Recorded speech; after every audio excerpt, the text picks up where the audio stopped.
19 নম্বর জাতীয় সড়কের রাস্তার ধারের এক অংশে কিছু এলাকা জুড়ে ধসে গিয়ে গর্ত হয়ে যাওয়ায় চাঞ্চল্য ছড়ালো এলাকায়। ঘটনা প্রসঙ্গে জানা যায়, রবিবার বিকেল দিকে 19 নম্বর জাতীয় সড়কের বগুড়া এলাকায় সড়কের এক প্রান্তে গর্তের আকারে ধস নামতে দেখা যায়। এই ঘটনাটি স্থানীয়রা পুলিশ প্রশাসনকে খবর দিলে ও এই ঘটনার খবর স্থানীয় মেয়র পরিষদ সুব্রত অধিকারীকে জানালে তারা দ্রুত ঘটনাস্থলে পৌঁছে ঘটনাটি খতিয়ে দেখে পুলিশ প্রশাসনকে ওই এলাকাটি ব্যারিকেড দিয়ে ঘিরে দিতে বলেন। এরপরই পুলিশ প্রশাসনের পক্ষ থেকে রাস্তার ওই অংশের ব্যারিকেড দিয়ে ঘিরে দেওয়া হয়। এই অংশে যাতে কোন যানবাহন না পৌঁছয় ও মানুষজনের যাতায়াত যাতে ওই অংশে না হয় তার জন্য তারা একটি বোর্ডও লাগিয়ে দেন। এরপরই জাতীয় সড়ক কর্তৃপক্ষকে এই ঘটনার খবর দিয়ে দ্রুত এই ঘটনা কারণ খতিয়ে দেখে এলাকাটি সুরক্ষিত করার দাবি করেন। হঠাৎ করেই রাস্তার ধারে এরূপভাবে ধসের ঘটনা ঘটায় হতচকিত সকলে।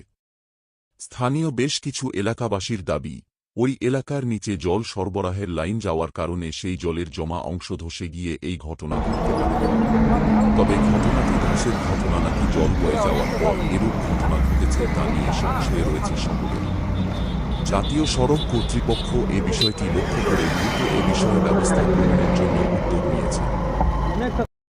জাতীয় সড়ক 19 নম্বর যে জাতীয় সড়ক, সেই জাতীয় সড়কের রাস্তার ওপরে ধস নামার ফলে বড় সড়ক গর্ত তৈরি হয়েছে, যার ফলে যে কোনো মুহূর্তেই বড় দুর্ঘটনা ঘটতে পারে। কি বলবেন এই নিয়ে ঘটনাস্থলে? আমি নিজে খবর পাওয়ার মাত্র আমি এসেছি, খবর পেয়েছি এবং আমি নিজে দেখলাম যে হ্যাঁ মানে একটু বিপদ আছে। কী কারণে এই ধসটা হলো সেটা কিন্তু আমাদের জানতে হবে। আমরা পিডব্লিউডির সঙ্গে এখনই কথা বলবো এবং ইসিএলের আধিকারিক যারা আছেন আমরা তাদের সঙ্গে কথা বলে মানে কী কারণে এই ফাটলটা হচ্ছে, ধসটা হচ্ছে সেটা কিন্তু আমাদেরকে একবার দেখতে হবে। কিন্তু দাদা এই মুহূর্তে তো যে অবস্থায় রয়েছে বিপজ্জনক অবস্থায়, কত বড় তো দুর্ঘটনা করতে পারে, সাময়িক এখন কিছু কী ব্যবস্থা? দেখি পুলিশ প্রশাসনের কথা বলে একটা কিছু ব্যবস্থা করতে হবে। হাইওয়ে কর্তৃপক্ষের সঙ্গে কথা বলবো। একদম এটা তো কথা বলতে হবে, এনে শুয়ে যারা কর্তৃপক্ষ হয় তার সঙ্গে কথা বলবো। এখন